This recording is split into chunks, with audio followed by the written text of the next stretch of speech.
Assalamualaikum warahmatullahi wabarakatuh. Alhamdulillahi rabbil alamin. Wassalatu wassalam ala sayyidina Muhammad sayyidil ghurril muhajjalin wa ala alihi wa ashabihil mujahidin at-tahirin, amma ba'du. وقال رب اشرح لي صدري ويسر لي أمري واحلل عقدة من لساني يفقه قولي يا أرحم الراحمين.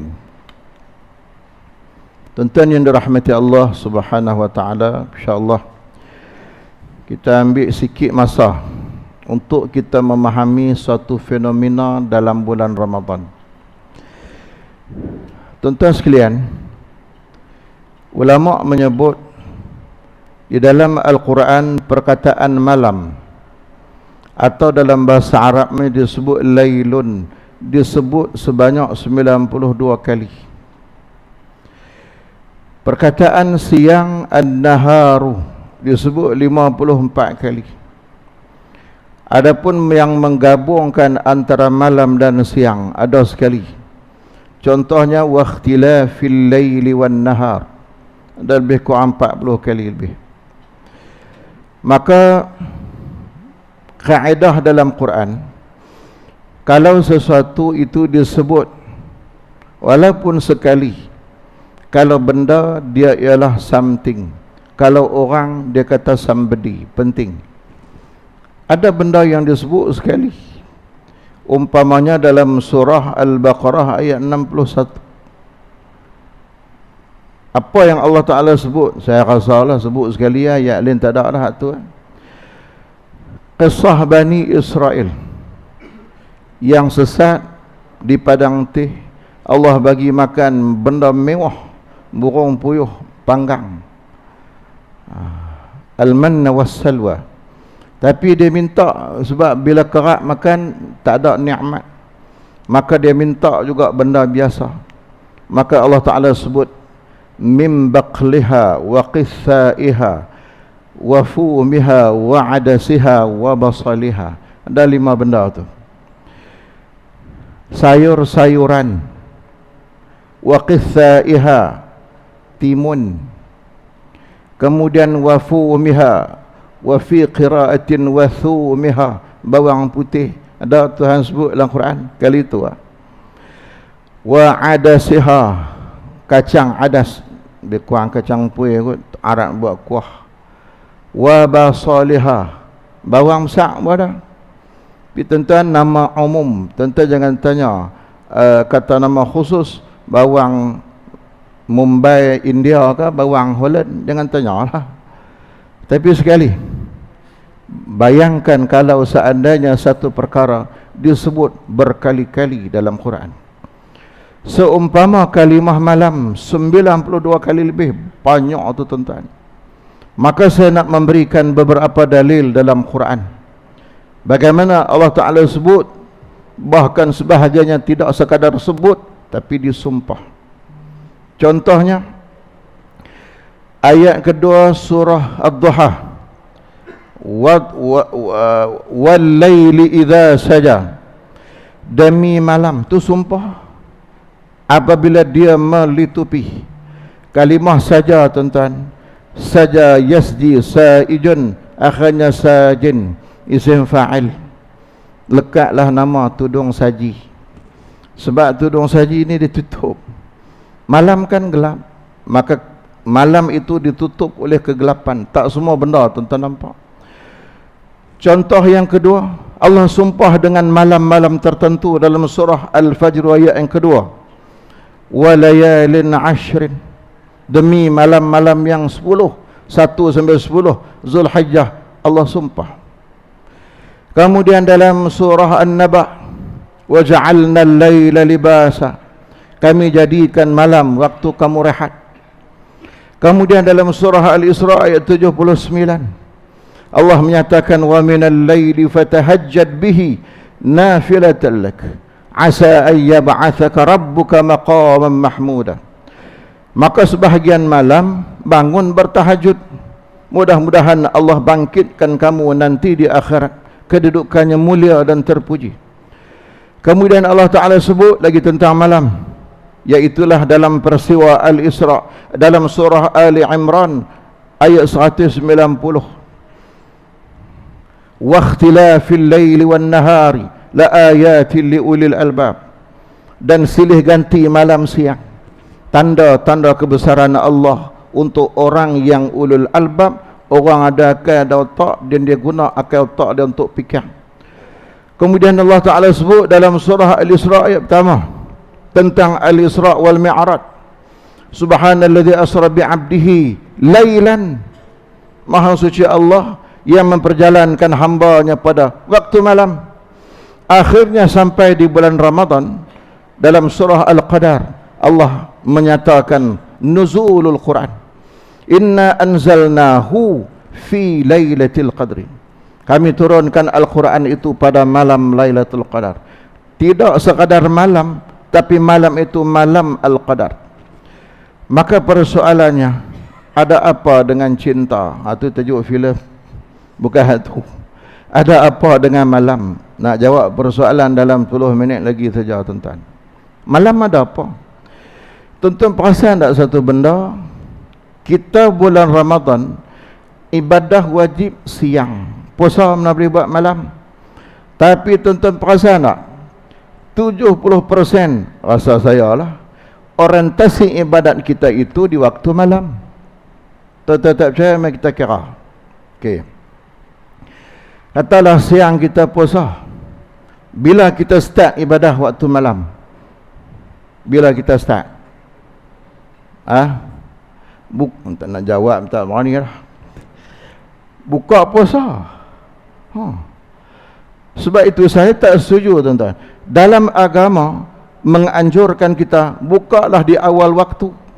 Sebab itu saya tak setuju kawan-kawan saya, ustaz-ustaz lah, yang membandingkan buka puasa awal dengan sembahyang awal.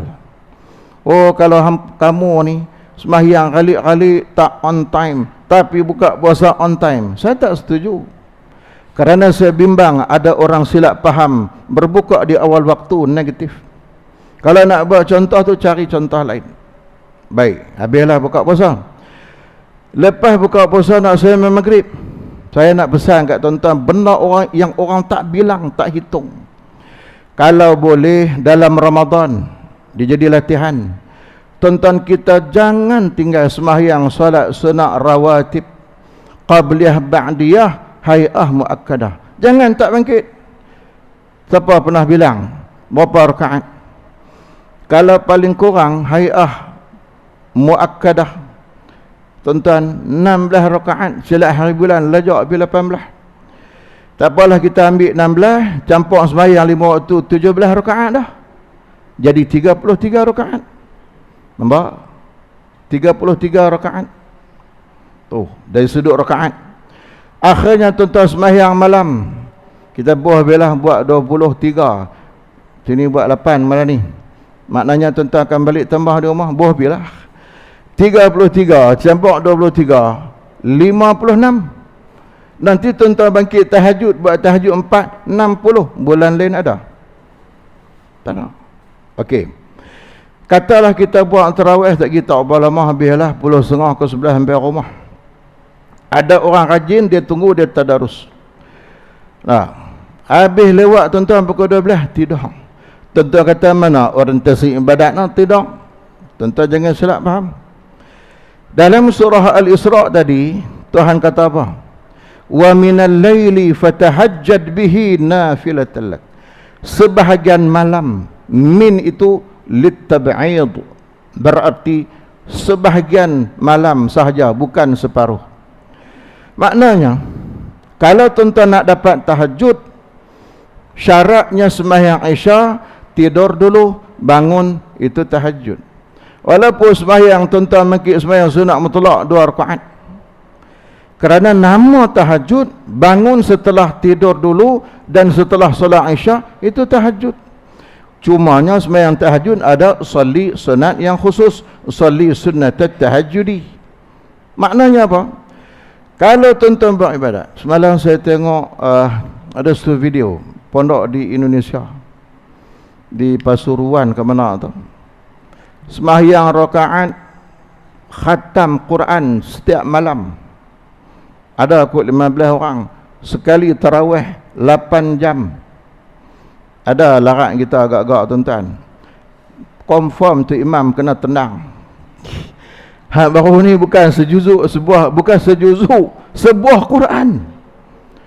Ni baca panjang sikit lah. Kemudian ni di Indonesia juga ada yang sembahyang 3 kategori.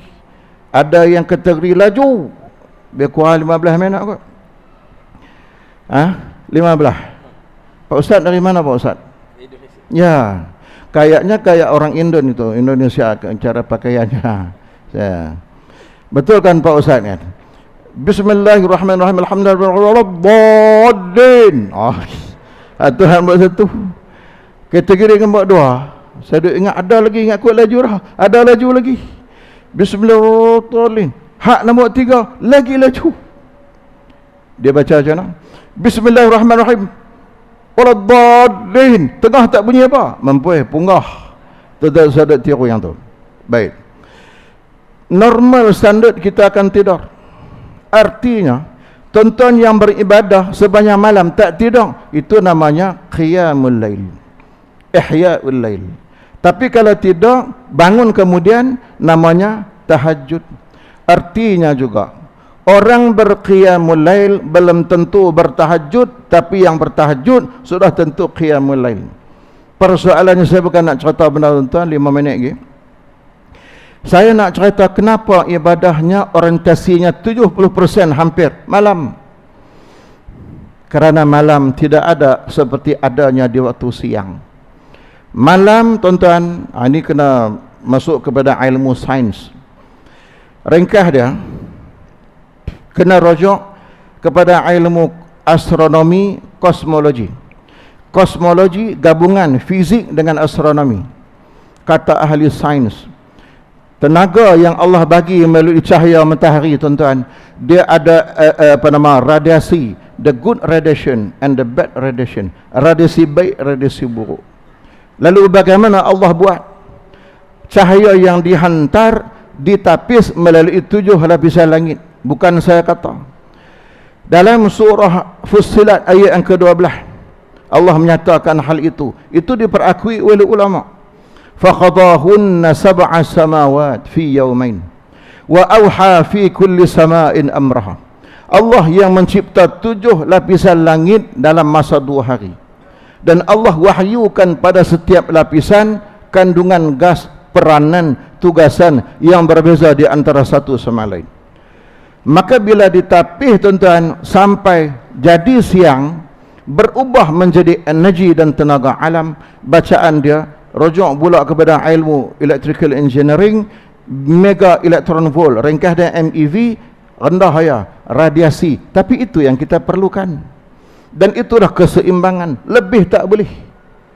Dan cahaya matahari itulah tuan-tuan, pokok jadi hijau kerana berlakunya proses fotosintesis. Jadi 100 ke 200.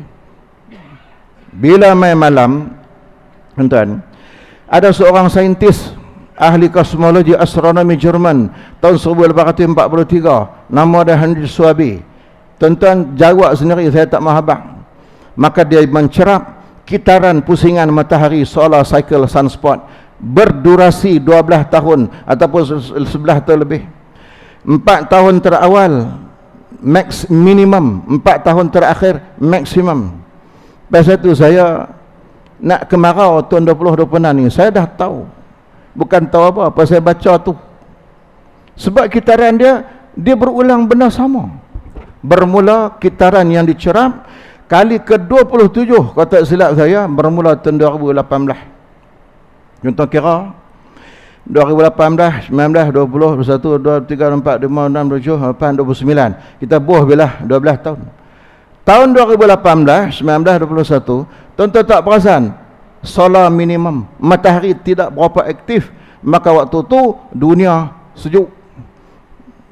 Perancis banjir, Jerman banjir, UK banjir, Mekah ayak jalan raya jadi sungai. Hujungnya 4 tahun akan kemarau. 20, 26, 27, 28, 29. Akan pusing balik tuan-tuan 2030 minimum balik. Tapi bukan saya nak cerita yang tu.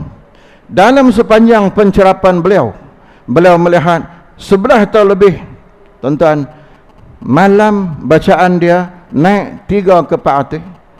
Dalam range 30 malam naik 5 ke 600. Dalam 30 malam tu ada 10 malam naik 7 ke 800. Dalam 10 range dia 1 malam naik ke 1000.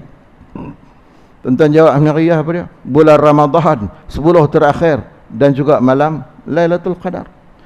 Sebab itu seluruh produk dalam Ramadan harga barang semua naik. Boleh fikir harga barang apa? Bukan barang duk pergi beli di kedai ekono tu. Barang yang Allah tawarkan. Maka ibadah sunat jadilah pahalanya jadi wajib. Dia kerana naik. Yang wajib diganda-gandakan lagi. Termasuk cecair dalam membran otak kita meningkat. Menyebabkan tuan-tuan bulan Ramadan orang yang qiyamnya iman wahtisab, dia rasa bahagia. Maka ambil peluang ni. Kerana orientasi ibadahnya waktu malam.